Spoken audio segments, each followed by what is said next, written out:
നമസ്കാരം. ന്യൂസ് കേരള പ്രധാന വാർത്തകളുമായി CK നാസർ കാഞ്ഞങ്ങാട്. കേരളം വ്യവസായ സൗഹൃദ സംസ്ഥാനമായി മാറിയെന്ന് മുഖ്യമന്ത്രി പിണറായി വിജയൻ പറഞ്ഞു. ഈ സാമ്പത്തിക വർഷം വ്യാവസായിക മേഖലയിൽ കേരളം നല്ല പുരോഗതി കൈവരിച്ചെന്നും ഇത് കേരളത്തിൻ്റെ നേട്ടമെന്ന് പറയാൻ ചിലർക്ക് പ്രയാസമാണെന്നും മുഖ്യമന്ത്രി പറഞ്ഞു. LDFിനോട് വിരോധമായിക്കോളൂ, പക്ഷേ അത് നാടിനോടും ജനങ്ങളോടും ആകരുതെന്നും അദ്ദേഹം പറഞ്ഞു. നിഷേധ രൂപത്തിലുള്ള വലിയ പ്രചരണങ്ങൾ അഴിച്ചുവിടാൻ വല്ലാത്ത താൽപ്പര്യമാണ് ചിലർ കാണിക്കുന്നതെന്നും മുഖ്യമന്ത്രി കൂട്ടിച്ചേർത്തു. പിണറായി സർക്കാരിൻ്റെ ഭരണത്തിൽ വ്യവസായ രംഗത്ത് കേരളം കൈവരിച്ച നേട്ടങ്ങളെ പുകഴ്ത്തി ലേഖനം എഴുതിയ ശശി തരൂരിനോടുള്ള നിലപാടിൽ കോൺഗ്രസിൽ ഭിന്നത. പ്രതിപക്ഷ നേതാവ് VD സതീശൻ ഉൾപ്പെടെയുള്ളവർ തരൂരിനെ വിമർശിച്ച് രംഗത്തെത്തിയെങ്കിലും തരൂരിനോട് KPCC അധ്യക്ഷൻ K സുധാകരൻ മൃദു നിലപാടാണ് സ്വീകരിച്ചത്. തരൂരിനെ കുറ്റപ്പെടുത്താതെ വ്യവസായ മന്ത്രിയെ തള്ളിയായിരുന്നു സുധാകരൻ്റെ പ്രതികരണം. എന്നാൽ തരൂരിൻ്റേത് അച്ചടക്ക ലംഘനമാണെന്ന് ഭൂരിപക്ഷം നേതാക്കളും അഭിപ്രായപ്പെട്ടു. നടപടി തീരുമാനിക്കേണ്ട AICC ആണെന്നും KPCC നേതൃത്വം വ്യക്തമാക്കുന്നു. കേരളത്തിൻ്റെ വ്യവസായ നേട്ടങ്ങളെ തള്ളിപ്പറഞ്ഞ് KPCC president K Sudhakaran MP. കോഴിക്കടകളും തട്ടുകടകളും പൂട്ടിപ്പോയ കടകളും വരെ ഉൾപ്പെടുത്തിയാണ് കേരളത്തിൽ ചെറുകിട സംരംഭങ്ങളുടെ കാര്യത്തിൽ വലിയ മുന്നേറ്റമുണ്ടായതായി പിണറായി സർക്കാർ അവകാശപ്പെടുന്നതെന്നും സുധാകരൻ കൂട്ടിച്ചേർത്തു. തരൂർ പുകഴ്ത്തിയ വ്യവസായ നേട്ടങ്ങളെ തള്ളിപ്പറയുമ്പോഴും തരൂരിനെ KPCC അധ്യക്ഷൻ വിമർശിച്ചില്ല. പാർട്ടിയുടെയും മുന്നണിയുടെയും നിലപാടിന് വിരുദ്ധമായി സ്വന്തം അഭിപ്രായം പറയണമെങ്കിൽ ശശി തരൂർ വർക്കിംഗ് കമ്മിറ്റിയിൽ നിന്ന് ഒഴിയാൻ മാന്യത കാട്ടണമെന്ന് UDF കൺവീനർ MMSN പറഞ്ഞു. ഗ്രൗണ്ട് റിയാലിറ്റി അറിയാതെയാണ് തരൂർ ഓരോന്ന് എഴുതുന്നതും പറയുന്നതുമെന്നും ലേഖനത്തിലെ ഉള്ളടക്കം അവാസ്തവവും അടിസ്ഥാനരഹിതവുമാണെന്നും അദ്ദേഹം പറഞ്ഞു. മണ്ഡലത്തിൽ അന്വേഷിച്ചാൽ തന്നെ തരൂരിന് സ്വന്തം വാദം ശരിയാണോ തെറ്റാണോ എന്ന് തിരിച്ചറിയാൻ പറ്റുമെന്നും MMSN കൂട്ടിച്ചേർത്തു.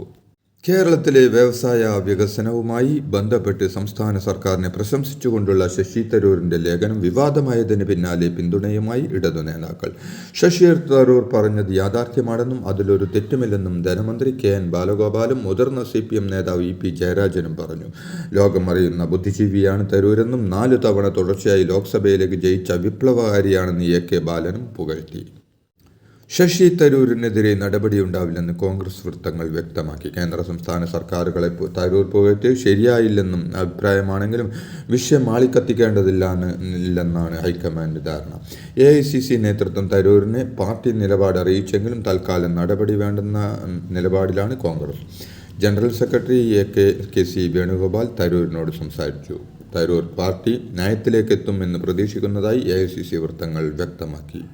കോൺഗ്രസ് MP ശശി തരൂർ ലേഖന വിവാദത്തിൽ നിലപാട് മയപ്പെടുത്തി സ്റ്റാർട്ടപ്പ് മേഖലയിൽ നേടിയ വികസനത്തെക്കുറിച്ച് മാത്രമാണ് ലേഖനത്തിൽ പറഞ്ഞതെന്നും കേരളം ഇപ്പോഴും വലിയ സാമ്പത്തിക പ്രതിസന്ധിയിലാണെന്നും സ്റ്റാർട്ടപ്പ് വളർച്ചയ്ക്ക് തുടക്കം കുറിച്ചത് ഉമ്മൻചാണ്ടി സർക്കാരാണെന്നും UDF കാലത്തെ വികസനം LDF സർക്കാർ സ്വാഭാവികമായി മുന്നോട്ട് കൊണ്ടുപോയെന്നും ശശി തരൂർ ഫേസ്ബുക്കിലൂടെ വിശദീകരിച്ചു. നിലപാട് മയപ്പെടുത്തിയെങ്കിലും തിരുത്തലില്ലാതെയാണ് ശശി തരൂരിൻ്റെ പോസ്റ്റ്. കണക്കുകളും വിവരങ്ങളും അടിസ്ഥാനമാക്കി തന്നെയാണ് ലേഖനമെന്നും തരൂർ പറയുന്നു. ശശി തരൂർ MPക്ക് ശക്തമായ മറുപടിയുമായി കുഞ്ഞാലിക്കുട്ടി. AK ആന്റണി സർക്കാരിൻ്റെ കാലത്താണ് കേരളത്തിൻ്റെ വ്യവസായ ഭൂപടം മാറിയതെന്നും AK ആന്റണി മന്ത്രിസഭയിൽ താൻ വ്യവസായ മന്ത്രിയായിരിക്കെ കേരളത്തിൽ നടപ്പാക്കിയ പദ്ധതികളെക്കുറിച്ചും PK കുഞ്ഞാലിക്കുട്ടി എടുത്തു പറഞ്ഞു. ശശി തരൂർ കാര്യങ്ങൾ വിശദീകരിച്ചിട്ടുണ്ടെന്നും അതിൽ UDF സർക്കാരിനെ കുറിച്ച് പറഞ്ഞിട്ടുണ്ടെന്നും രാഷ്ട്രീയ സാഹചര്യം ലീഗ് ഗൗരവത്തോടെയാണ് കാണുന്നതെന്നും PK കുഞ്ഞാലിക്കുട്ടി പറഞ്ഞു. കാരുണ്യ ആരോഗ്യ സുരക്ഷാ പദ്ധതിക്ക് 300 കോടി രൂപ കൂടി അനുവദിച്ചതായി ധനമന്ത്രി KN ബാലഗോപാൽ. ഒരു കുടുംബത്തിന് പ്രതിവർഷം 5 ലക്ഷം രൂപ വരെ സൗജന്യ ചികിത്സ ഉറപ്പാക്കുന്ന കാരുണ്യ ആരോഗ്യ സുരക്ഷാ പദ്ധതി ദരിദ്രരും ദുർബലരുമായ 41.99 ലക്ഷം പേർക്കാണ് സൗജന്യ ചികിത്സ ഉറപ്പാക്കുന്നത്. സ്റ്റേറ്റ് ഹെൽത്ത് ഏജൻസിക്കാണ് നടത്തിപ്പ് ചുമതല. ഈ സാമ്പത്തിക വർഷം ഇതുവരെ 978.54 കോടി രൂപയാണ് പദ്ധതിക്കായി. അടുത്ത സാമ്പത്തിക വർഷത്തേക്കുള്ള ബജറ്റിൽ 700 കോടി രൂപയും വകയിരുത്തിയിട്ടുണ്ട്. 1-ാം ക്ലാസ്സിലേക്ക് പ്രവേശന പരീക്ഷയോ അഭിമുഖമോ അനുവദിക്കില്ലെന്ന് വിദ്യാഭ്യാസ മന്ത്രി V ശിവൻകുട്ടി പറഞ്ഞു. സ്കൂൾ പ്രവേശനത്തിനായി ടൈം ടേബിളും സർക്കുലറും ഇറക്കുമെന്നും ഇത് ലംഘിച്ച നടപടി സ്വീകരിക്കുമെന്നും KSTA സംസ്ഥാന സമ്മേളനത്തിൽ മന്ത്രി അറിയിച്ചു.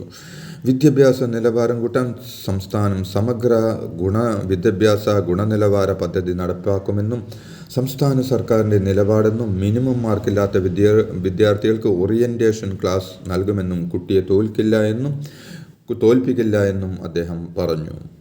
കഴിഞ്ഞ 7 ദിവസങ്ങളിലായി സെക്രട്ടേറിയറ്റ് പടിക്കൽ രാപ്പകൽ സമരം ചെയ്യുന്ന ആശാവർക്കർമാർക്കെതിരെ ആക്ഷേപവുമായി ധനമന്ത്രി.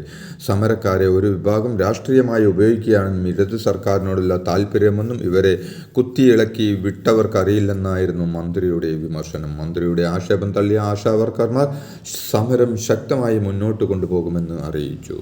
ജീവിതശൈലീ രോഗങ്ങൾക്കെതിരെ പ്രതിരോധം തീർക്കുക എന്നതാവണം നമ്മുടെ അടുത്ത ലക്ഷ്യമെന്ന് ആരോഗ്യമന്ത്രി വീണ ജോർജ് പറഞ്ഞു. നവകേരള മിഷൻ കർമ്മ പദ്ധതിയുടെ ഭാഗമായി ആർദ്രം മിഷൻ നേതൃത്വത്തിൽ 30 വയസ്സിന് മുകളിലുള്ളവരെ ക്യാൻസർ സ്ക്രീനിംഗ് വിധേയമാക്കുന്ന പദ്ധതിക്ക് തുടക്കം കുറിച്ചിരിക്കുകയാണ് സർക്കാർ എന്നും ഇതുവരെ 1,36,000 സ്ത്രീകളാണ് പരിശോധനയ്ക്ക് വിധേയരായതെന്നും മന്ത്രി കൂട്ടിച്ചേർത്തു. ചാലക്കുടി പോട്ടയിലെ ബാങ്ക് കൊള്ളക്കാരൻ പോലീസ് പിടിയിൽ. ചാലക്കുടി സ്വദേശിയായ റിജോ ആന്റണിയാണ് പോലീസിന്റെ പിടിയിലായത്. ഇയാളിൽ നിന്ന് പോലീസ് 10 ലക്ഷം രൂപ കണ്ടെടുത്തു. ബാങ്കിലെ ബാധ്യതയുള്ള കടം വീട്ടാനാണ് ബാങ്കിൽ നിന്ന് മോഷ്ടിച്ചതെന്നാണ് പ്രതിയുടെ ആദ്യ മൊഴി. കവർച്ച നടന്ന് 3-ാം ദിവസമാണ് പ്രതിയെ പോലീസ് പിടികൂടുന്നത്. ചാലക്കുടി പോട്ടയിലെ ബാങ്ക് കൊള്ള നടത്തിയ റിജോ ആന്റണി ആഡംബര ജീവിതം നയിക്കുന്നയാളാണെന്ന് പോലീസ്. റിജോ ആന്റണിയുടെ ഭാര്യ വിദേശത്താണ്. നാട്ടിലേക്ക് അയച്ച പണം എടുത്ത് ദൂർത്തടിച്ചു കളിയായിരുന്നു റിജോ. ഭാര്യ വരുന്ന സമയമായപ്പോൾ കൊള്ള ചെയ്ത് കടം വീട്ടാൻ ശ്രമിക്കുകയായിരുന്നുവെന്നും പോലീസ് പറയുന്നു. രാത്രിയോടെയാണ് പ്രതിയെ സ്വന്തം വീട്ടിൽ നിന്ന് പോലീസ് കസ്റ്റഡിയിലെടുക്കുന്നത്. പോട്ട ബാങ്ക് കവർച്ചാ കേസിലെ പ്രതിയിലേക്ക് പോലീസ് എത്തിച്ചത് എൻടോർക്ക് 125 സ്കൂട്ടർ. അന്വേഷണം വഴിതിരിച്ചുവിടാൻ പ്രതി റിജോ ആന്റണി നടത്തിയ ശ്രമങ്ങൾ CCTVയിൽ പതിഞ്ഞ എൻടോർക്ക് സ്കൂട്ടറിലൂടെ പോലീസിന് കൃത്യമായ റിജോയുടെ വീട്ടിലെത്തിച്ചു. തുമ്പുകളൊന്നും അവശേഷിപ്പിക്കാതെ നടത്തിയ കവർച്ച എന്ന ആത്മവിശ്വാസത്തോടെ കഴിഞ്ഞ പ്രതിക്ക് മാറ്റാതിരുന്ന ഷൂവും തിരിച്ചടിയായെന്ന് റിപ്പോർട്ടുകൾ. ഷൂവിൻ്റെ അടിയിലെ നിറമാണ് ആളെ തിരിച്ചറിയുന്നതിൽ പ്രധാന വഴിത്തിരിവായത്. 500ഓളം CCTV ദൃശ്യങ്ങളാണ് പോലീസ് പരിശോധിച്ചത്. കൃത്യം നടത്തിയ ശേഷം മടക്കയാത്രക്കിടെ വസ്ത്രങ്ങൾ മാറിയും സ്കൂട്ടറിൻ്റെ കണ്ണാടി മാറ്റിയും ആശയക്കുഴപ്പമുണ്ടാക്കുന്നതിൽ പ്രതി വിജയിച്ചെങ്കിലും മാറ്റമില്ലാതെ തുടർന്ന ഷൂ പോലീസിൻ്റെ കണ്ണിൽ പതിഞ്ഞു. ചിന്നക്കനാൽ 301 കോളനിയിൽ ചക്കക്കൊമ്പൻ എന്ന കാട്ടാന 2 വീടുകൾ തകർത്തു. കല്ലുപറമ്പിൽ സാവിത്രികുമാരൻ, രശ്മി നാരായണൻ എന്നിവരുടെ വീടുകളാണ് തകർത്തത്. പുലർച്ചെയാണ് സംഭവമുണ്ടായത്. സാവിത്രികുമാരൻ്റെ വീടിൻ്റെ അടുക്കള ഭാഗവും ലക്ഷ്മി നാരായണൻ്റെ വീടിൻ്റെ മുൻവശവുമാണ് തകർത്തത്. പ്രദേശത്ത് വ്യാപകമായി കൃഷി നശിപ്പിക്കുകയും ചെയ്തു. ലോക്സഭാ തെരഞ്ഞെടുപ്പിൽ വടകരയിലെ LDF സ്ഥാനാർത്ഥിയായിരുന്ന KK ശൈലജയുടെ പേരിൽ വ്യാജ വീഡിയോ പ്രചരിപ്പിച്ച കേസിൽ ലീഗ് നേതാവിന് പിഴശിക്ഷ. ന്യൂമാഹി പഞ്ചായത്ത് UDF ചെയർമാനും വാർഡംഗവുമായ TH അസലമിനാണ് Thalassery judicial first class magistrate കോടതി 15,000 രൂപ പിഴയിട്ടത്. മുസ്ലിങ്ങൾ വർഗീയവാദികളാണെന്ന് KK ശൈലജ പറഞ്ഞെന്ന രീതിയിലാണ് വാട്സാപ്പ് ഗ്രൂപ്പുകളിൽ വ്യാജ വീഡിയോ പ്രചരിപ്പിച്ചത്.